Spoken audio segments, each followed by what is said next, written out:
Chapter 2. When someone brings a grain offering to the Lord, his offering is to be of fine flour. He is to pour oil on it, put incense on it, and take it to Aaron's sons, the priests.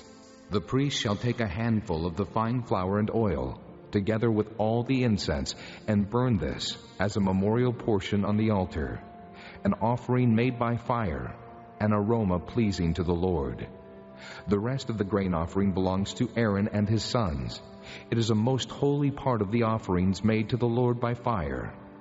If you bring a grain offering baked in an oven, it is to consist of fine flour, cakes made without yeast and mixed with oil, or wafers made without yeast and spread with oil.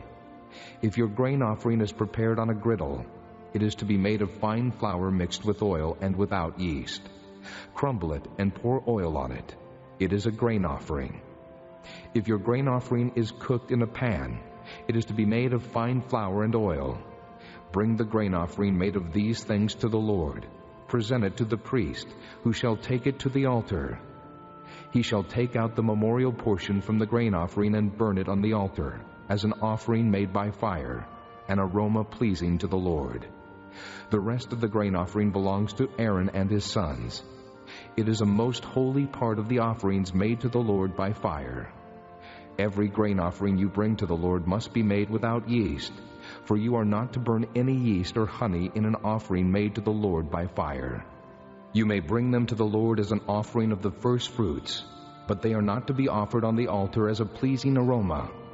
Season all your grain offerings with salt.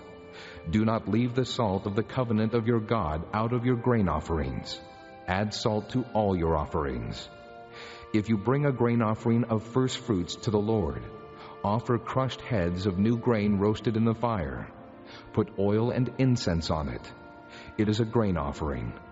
The priest shall burn the memorial portion of the crushed grain and the oil together with all the incense as an offering made to the Lord by fire.